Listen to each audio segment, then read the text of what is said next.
everybody. Welcome to another week of Cowboys Overtime here on StarTelegram.com. Hazel, you want to do the rest of this?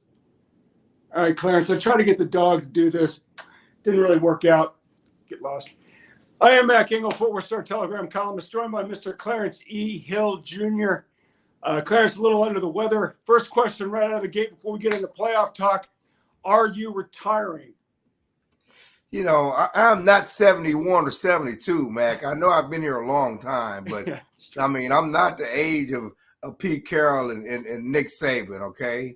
And I've won no titles. How about that? I mean, you know, it's easy to walk away when you got titles right now in football. Everybody. I've never, in all your years, can you remember a coaching cycle like this one? No, it's crazy. And you know, and I think that we saw Belichick moving on. We didn't see him retiring. Pete Carroll and Nick Saban, again, 71, 72, whatever their ages are, you know, obviously that's on the table. But Pete Carroll didn't want to go. Let's be honest about that. He made that very clear yesterday. He was kicked upstairs. He didn't want to go. And I don't think anybody saw this with Saban even 24 hours ago. He was, you know, what I understand, you know, so after they lost in the Super Bowl, or not the Super Bowl, the Rose Bowl, you know, he didn't give any indication that he would be walking away. And certainly there were talk as of Wednesday that he was on a SEC coaches call, fired up about NIL, fired up about rules and everything else. He was interviewing people for his next, for the positions on the staff for next year. You know, no one saw that coming. And then 2 hours later, he walks away. So the coaching cycle was crazy. Mike Vrabel and some other things. It's a crazy coaching cycle. Are you surprised? Given the rapid changes, I shouldn't say rapid, but the big changes in college football with player empowerment, guys can transfer on a dime. They're making money. The priorities have changed now dramatically. Does it really surprise you that he retired? It does. Again, that's been on the table. He could have announced that during the season. He could have announced it after the game that he was fed up with all of that. That's been on the table. To make a 24-hour about face, I don't know what that was. You know, because there was I wonder if we'll ever. He was going to do that. Certainly, you're not interviewing coaches for positions on your staff if you're doing that. And I don't think NIL did that in those few hours between interviewing people for positions on your staff to walking away. Certainly, you know, that's been on the table, you know, all season. That's part of the dynamic of college football, you know, and everybody understands that. So, when you're that old, you can get fed up and move and walk on. He certainly can walk on without any regrets and hold his head out anytime he wants to do it. But yeah, it's a crazy time right now. And you know, again, our childhood, you know, there are not many people, you know, who grew up not knowing Bill Belichick with the Patriots and Nick Saban with the Alabama. You know, people don't remember how bad Alabama was before Nick Saban got there.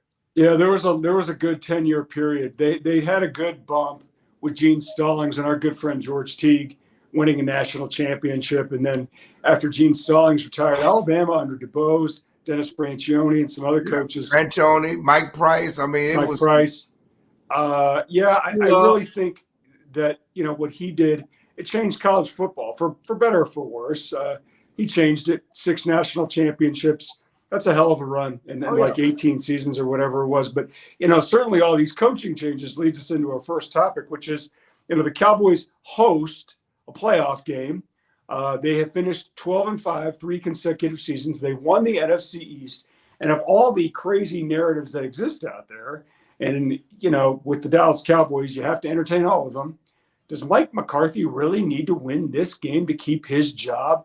I say no, but there are a lot of people out there who are convinced, especially with the names available, guys like Pete Carroll and certainly Bill Belichick, that, Mike needs to win to keep his job. Do you believe that? Well, let me push one thing. Well, Pete Carroll's not going anywhere. He's kicked upstairs. You know, he's not leaving Seattle.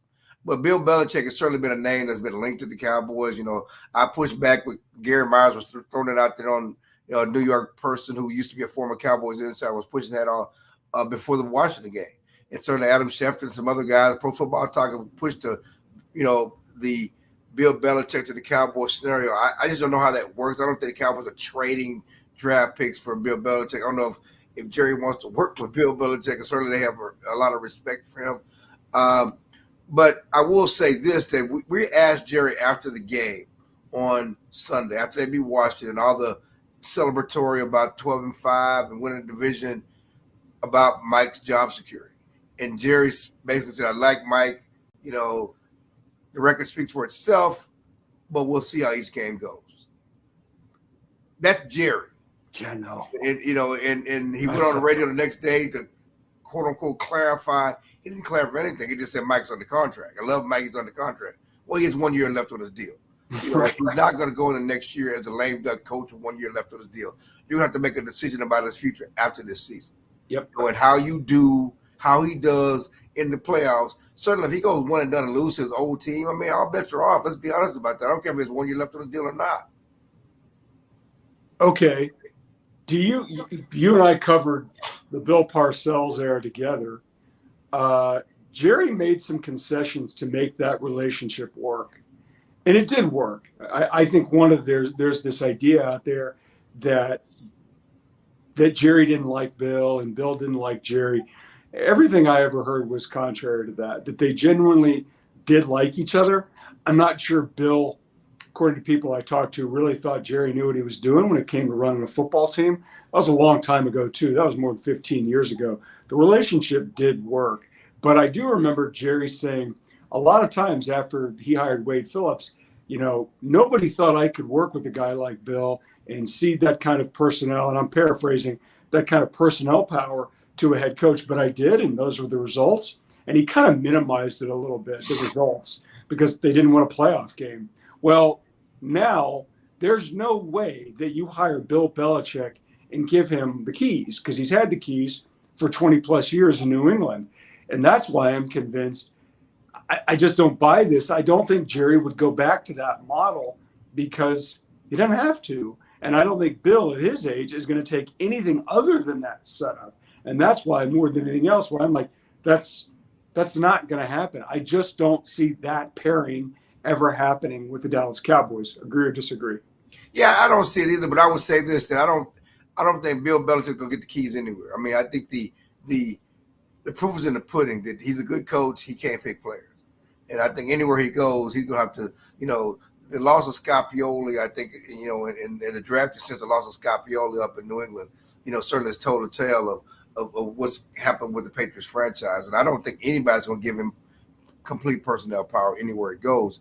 But again, just getting back to here, to me, it's just about Mike. Whether it's Bill Belichick or even Dan Quinn, and we'll get more on Quinn later on.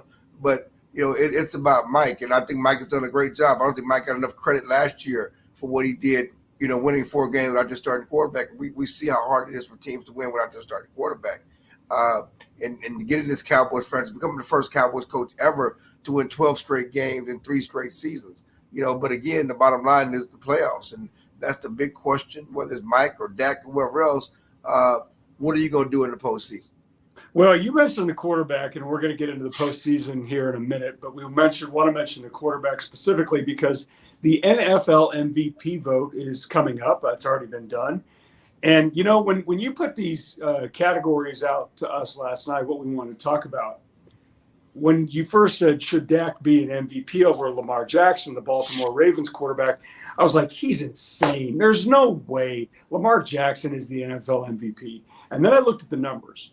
I was like, you know what? Maybe he's not so crazy. So Dak Prescott this season threw for 4,516 yards, 36 touchdown passes, 9 interceptions, and had a quarterback rating of 72.6. I'm not a big QB rating guy. It's too many numbers. My brain. That's not his QB rating. It's not 72. That must be a completion percentage. What is that? No, that was his QBR. Oh, QBR. You said quarterback rating. Okay, I'm sorry. Yeah, okay. QBR and quarterback rating are different. I'm sorry.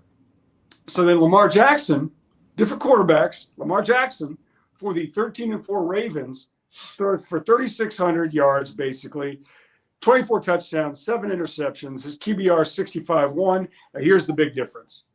Lamar Jackson ran for 821 yards, a 5.5 yard per carry average, 5 touchdowns. Dak Prescott, 242 yards, a 4.4 yard per carry average, and 2 touchdowns. Clarence, I get to a point, this is kind of a coward way out, that when you get to certain votes, there's usually like 2 or 3 guys. If you sit there and said he should win it, like, yeah, that's okay. I could buy that. It's kind of like the Heisman Trophy this year. I thought Michael Penix should have won it. I understood why Jaden Daniels won it. But to me, Michael Penix should have won it. But there's usually 2 or 3 guys you're like, yeah, that's okay. If you won it, it's a 1A, 1B, and 1C type of deal. I'm looking at Dak Prescott. I'm like, no, I think he should have won it, or I think he should win it. He's not going to win it. No. Brock Purdy, there's some other guys in the conversation. Do you think Lamar Jackson's going to get this win? Oh, I think he's going to get this win. But, Dak threw for more touchdowns, counted for more touchdowns, counted for more yards, even include the rushing. Lamar Jackson played with a better defense. Their defense was lights out. Better team. Played with a better rushing game. Yep. What Dak had to do offensively, what Dak had to do defensively, he had to do more. But the difference between Dak and Lamar is the San Francisco and Miami game. Lamar and I've said it had more to do with the Buffalo game too. The Buffalo. Well, yeah. What I'm talking about, Lamar won San Francisco and Miami back to back. Oh, yeah. Dak lost to Buffalo, but what he did in those back to back weeks and what the team did, and they always say, it's funny because at some point, team wins on a QB stat. Then we look at wins, and it's because of the quarterback. We get I don't know where we are at this point, but those signature wins. And I talked about it in October. If Dak beat those teams, he would be the front runner for the MVP. He didn't win those games. I think he had an MVP moment against Miami when he brought them back in the last 2 minutes and led them on a touchdown drive. The defense gave it up at the end. That would have been an MVP type moment to me in Miami to win that type game. He didn't win the game because the defense gave it up. The Baltimore defense probably wouldn't have gave it up. But he doesn't, you can't play those games. So numbers wise, QBR wise, Pro Football Focus says Dak is the best quarterback. Numbers wise, they gave Lamar the MVP because of outside sentiment, which makes no sense. But just on a sheer number standpoint, Dak's numbers stack up as well or better than anyone in the league this year. Yeah, if I had a vote, I'd vote for him to win. I think obviously those games in San Francisco and the game in Buffalo, and I don't really. To me, those are the killer games. And if you want to give him the fourth quarter one, if you're looking for reasons to beat him up, the fourth quarter in Philadelphia at Philly, which is that's a pretty big pen to beat somebody up with because that was a hell of a close game, and he's out of bounds by a half a foot, but he's not going to win it. And this was the best year of his career. And considering the offseason that he had, where obviously the big talking point of any NFL offseason is always going to be the quarterback of the Cowboys. I don't care who it is. Tony Romo, Troy Aikman, Steve Pallure, Gary Hogaboom, Dak Prescott, Cooper Rush, name it, and that guy's going to be a talking point. And Dak was because of those interceptions. And he said before the season, I'm not going to throw for 10. And he didn't. Now, he got away with a few in Buffalo that would have pushed that number over 10, but he didn't. So it doesn't count. And you have to give him credit for a hell of a season. Okay, we got more to talk about here on Cowboys Overtime, especially a certain playoff game here on Sunday. But first, a word from our friends at Window Nation. Window Nation, the star of window replacement and proud partner of the Dallas Cowboys, can help you fill the house this season with savings. Buy 2 windows, get 2 free, and make no interest payments for 60 months, 5 full years. Fill your house for a customized authentic Dallas Cowboys jersey while supplies last. You could even help fill the Cowboys house and win tickets to a game. Visit windownation.com/Cowboys now for details. Call 866-95-NATION. Window Nation, proud partner of the Dallas Cowboys.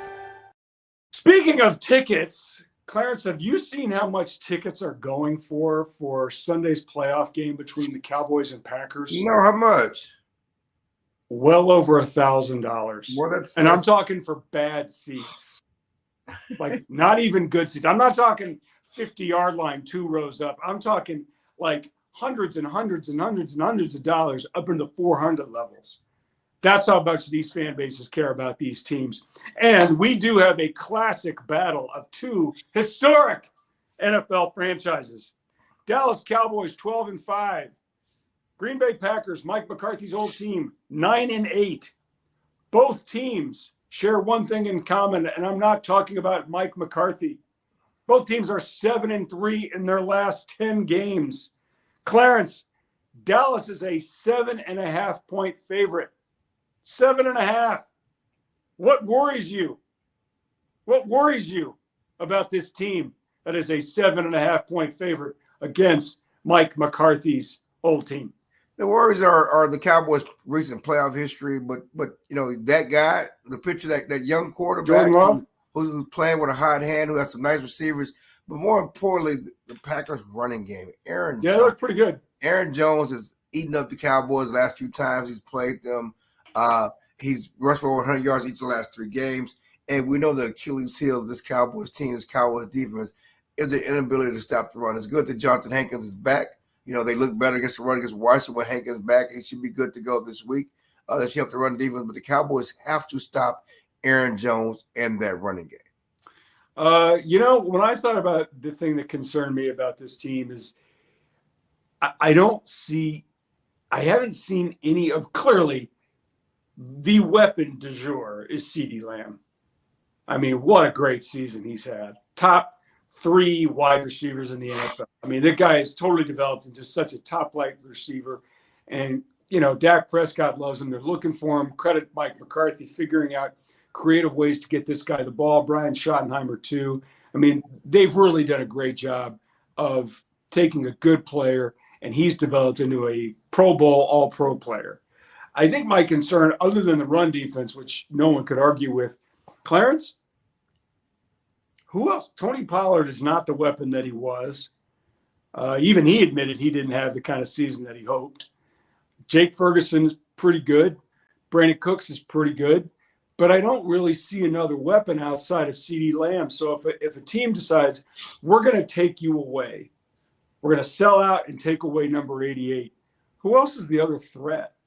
Oh, I mean, I think it's Brandon Cooks. Brandon Cooks. Cooks. Look at his numbers and what he's done. And certainly since the start of the season, he has 8 touchdowns. I mean, you don't just, receivers. That's not an accident. No, it's not an accident. And I think Tony Pollard running game has gotten better. They certainly look good against Washington. But Brandon Cooks, the good thing about it is, you talk about Ferguson is their weapon. And Ferguson is a guy that is on the rise. The neat thing about what the Cowboys have done, and CeeDee Lamb has certainly been the focal point of the passing game, but they supplemented guys, whether it's Turpin here or last week they had a touchdown to Tolbert. Certainly we talked about what Cooks have done. You add in Ferguson, you add in some Tony Pollard. Dak is spreading the ball around. He getting the ball to CD, but he's still spreading the ball around and finding other guys, and I think that bodes well. So we'll see. I mean, again, it's going to be a question. It's going to be a dark cloud because of their history, and people not wanting to trust the Cowboys and trust Dak and trust Mike McCarthy because of their quote unquote playoff history. But can you blame anybody who doesn't trust? No, and I think it's bigger than this team. I think it's the 28 years of mistrust, more so than this iteration of mistrust. It's the 28 years of mistrust, and they've been sold as bill of goods before. 2007, to me, it was right there. You have home field advantage. You're the best team in the NFC all season. You beat the Giants twice by double digits. They're a wild card team. They stole your destiny. Yep. I mean, they got outcut. I mean, we could talk about that game for a while. Okay, that's what we've talked about, what concerns you. Now, what gives you hope that this team will finally break through? And I want to, before we finish this, to me, in my mind, breakthrough means win the divisional round. Yeah. You've won wild card games before. You have not won the divisional round game since the 1995 season. 0-7. 0-7. That's the worst stretch in the NFL since the Chiefs had a similar stretch before they had Patrick Mahomes as quarterback. So we're looking at now, to me, if they just win that game and they get to the Final Four, that's the breakthrough. It's not Super Bowl. That's how I define it. So what gives you hope that this team will finally do it? 2 things. Mike McCarthy said a couple years ago, the way to break through is repeatedly get there. The Cowboys have gotten there 3 straight years, and this is not new for them. This is not, the problem with Garrett's Cowboys is they would get to the playoffs and they'd be out the playoffs. They get to the playoffs, and it'd always be a new thing. We're starting over. Well, get into the playoffs, being in this part, being in the tournament, as Bill Parcells like to say, is old hat. And they're comfortable. This is their comfort zone. Now it's time for breakthrough. And I think the difference to me, we had a picture of CeeDee Lamb, is Dak and CD. I get to talk to Dak every day, and he's it just has a different air of confidence around him. And, talking to J-Ron Curse, he said that there's no stopping Dak and CD. And with the way CD is playing, the way Dak is playing, who's going to stop them? And teams, and we go back to the San Francisco game all we want to, but the Cowboys have changed their identity, changed how they play football since that San Francisco game. They cut Dak loose. They cut CD loose. CD talked, complained, and so and all that other stuff. And they played a different brand of football since that San Francisco game. And right now, there's been no stopping Dak and CD. No, and I think the other thing, too, there's a couple other things that give me reason for hope that they can win these next two games. But the first one is that they're at home. They will be at home on Sunday against the Packers at 3:30. And if they win that game, which I think they will, then they will be home for the next game. And this team hasn't lost at home for what, Clarence? Is it 16 straight? Yeah, 16 straight. Since the first game, since the Buccaneers lost to start the 22 season when Dak got hurt. They've since then. This is a different team at home and on the road. They just are. And if you want to say it's 72 degrees and it's indoors and they're fans, or I don't know, but they're at home and they're a better team. A much better team at home. And if they've got their first, I'll tell you what, if they blow this, if they blow this game or the next game, we are going to. To me, this one is the bigger one than the next one. Assuming they play the Lions, you're playing a really good team. And that Detroit team we saw a couple weeks ago, that was a hell of a good game. That was a great game. I mean, it's crazy, but it was a great game. So I'd be less upset about this one if they blow this one, and I don't think they're going to. There's some people out there who are convinced Green Bay is going to give them a game. Certainly Las Vegas doesn't think so. But to me, the big one is that they're home. And the other one, too, is they've got some really good defensive players who can make big catalytic type plays. The fact that Micah Parsons wasn't voted all pro to me is insane, but that's whatever. Micah Parsons, I think, is due for a monster breakout kind of game. I trust DeMarcus Lawrence a lot. I think that secondary is really, really good. Deron Bland's had a great season of making interceptions. Totally fell out of thin air. Stephon Gilmore, is he going to play on Sunday, by the way? He plans to play, yes. Okay. Stephon Gilmore plans to play. He's going to wear a harness, but he said, I'm out there. So those are the reasons that give me pause to think that this team's going to break through and win these next two games. We've got one more topic to here on Cowboys Overtime before we can wrap this up. And this is a subject that has come up a lot the last couple of years. But given this crazy coaching cycle that we're in, do we think this is the year the Dallas Cowboys finally lose defensive coordinator Dan Quinn and director of player personnel Will McClay? I do. Both? No. And that's what I want to ask you. I know one of the reasons Will McClay, and to me, the one you go sell out and keep is Will McClay. Because if you look at the Cowboys drafts and player acquisition since he really took over, they haven't had a lot of misses. I mean, he has a great run of player acquisitions. And, that started under Jason Garrett. And I give that guy a lot of credit. I think they've done a terrific job. Now, from everything I understand, the guy's a workaholic and he's just a total grinder. But how they've approached player evaluation, I think has been phenomenal. And I think he's really the GM more than Jerry or Steven. I think some other people would disagree with me about that. But if you look at the way they've acquired players, there's a purpose, there's an identity, and there's a way they go about it. It's not just, hey, catch as can, which is the way a lot of teams do it. It's the way this team's done it under certain guys. But to me, I think the way Will has done it has been great. It's just a question of, would it fit his family life and his children? Because I know for a while there, he wanted to stick around here because of his kids. Right. I didn't know how old they were, and if he felt like he was in a position where if he wanted to go be a GM, whatever, that he could do it now easier than he could have done it a couple years ago. Yeah, I mean, that's the big question. And he's the de facto GM, but if he wants to ever run his own shop and be the chief decision maker, he's going to have to go somewhere else because Jerry's going to be the chief decision maker. Yep. He can give advice and certainly analyze the players, but Jerry and Steven are going to be the bottom line decision makers here. That's never going to happen. His name is not Jones. It's never going to happen. He has a great relationship with the family. They trust him. They've given him raises. They've given him created titles and different things, but he's never going to be the GM. The question is, does he want to be a GM? Do you want to run your own shop? Do you want to be the last guy beside the owner to make the decision? and that's never going to happen here. It could happen elsewhere. So he's, teams of the Commanders, the Panthers, other teams are looking at Will McClay. So that's a question, and only he can answer that because we've his being here with his kids and being close to them is important to him. And so he has not been ready to move on. I don't know if he's at that, because I don't think they're out of high school yet. If he's still ready to move on, but that's a question, and it's on the table. It's something the Cowboys will have to answer. And he's, again, very important guy for the Cowboys to keep in the mix. What about Dan Quinn? Because Quinn was with Seattle and Pete Carroll, yes. And he was a successful defensive coordinator. He was the guy who was the architect behind the whole Legion of Boom. Goes to Atlanta, has a pretty good run, gets him 28-3 lead famously at the end of the third quarter against the Patriots before they blew that in the Super Bowl. Ultimately gets fired, comes here, resurrects his reputation. Defense has been great.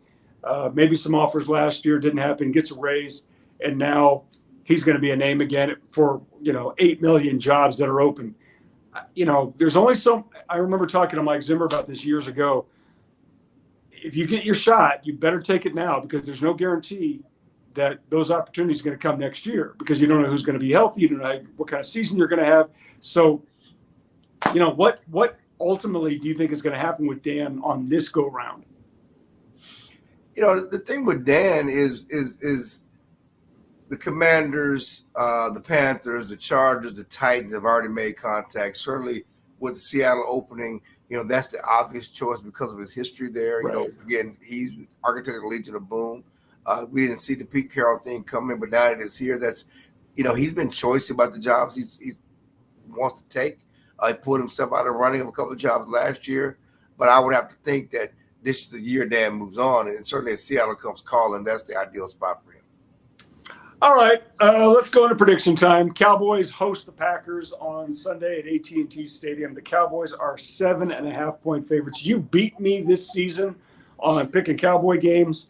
You know what? Wait a minute. Before I want to ask you one quick question, because after the University of Michigan won the national title on Monday night in Houston, which I covered, I said, if you weren't a Michigan fan or a Michigan alum, that a lot of people, everybody outside that community was going to say this title is tainted because of what that program was accused of, whether NCAA allegations of, recruiting infractions or the sign stealing thing.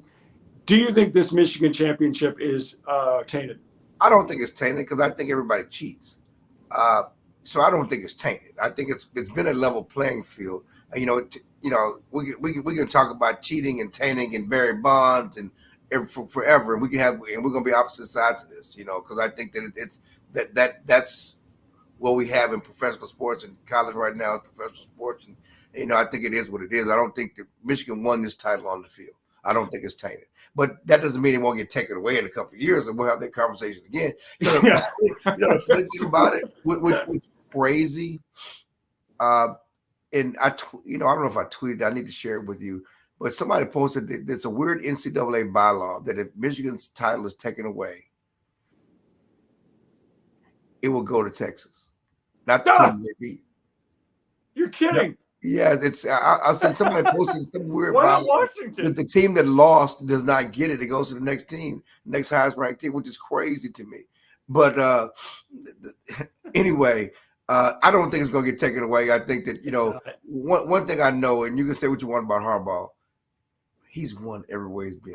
You might not like him, I don't like him, Chargers, but what he did at Stanford, yeah, you're right. I mean, going back to San Diego State, he's totally gone. He just wins. I don't know if he's a nice guy. He looks like a fool and whatever else, but he freaking wins the guy he coaches. I mean, everybody talks about Belichick. I mean, everything I've ever heard about Harbaugh, he is extremely difficult to deal with. But if you look at whether it was Stanford, San Diego, University of San Diego when he started, Stanford, then he goes to the 49ers, gets them within, 3 straight conference championship games, a Super Bowl that they barely lose, goes to Michigan, turns that around, gets them rolling 3 straight years. TCU is the only team to beat Michigan in the last 2 seasons, which is crazy. They're not going to take away that title from Michigan. They're not. Yeah, the NCAA exists now to run tournaments and to not get sued. And do I think it's tainted? Yeah, to me, I mean, the fact of the matter is they were accused of skirting the rules. Like, to me, that can't. Some of those Kansas teams, and I'm a Kansas alum, I'm under no delusion that these programs are skirting the rules to win games. Yeah, I don't think the sign stealing thing is we that can big go deal. with Saban. You don't think boosters helped Saban out? Oh, Even before this, I mean, we love him as a coach, but he you got can't tons of help. police it. Boosters in Alabama to pay those players. You can't. well Clarence, there's before no one NIL to was police legal. it. There's So no one don't- to police it, and more than anything else, the consuming public doesn't care.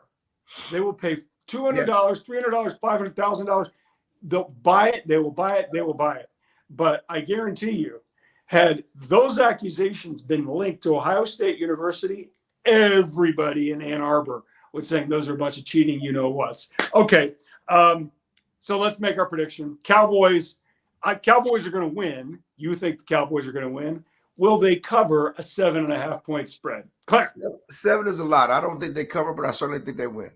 I agree with you. All right. So the Cowboys, Clarence and I both have the Cowboys beating Mike McCarthy's old team, the Green Bay Packers, on Sunday. We do not have them covering a very fat 7.5-point spread. Clarence, it was good talking to you again. Feel better. For all of your Cowboys coverage needs, with this playoffs coming up on Sunday and forward next week when they go into the divisional round, be sure to check us out on StarTelegram.com. Thank you, Window Nation. Clarence, see you next week. All right. See you.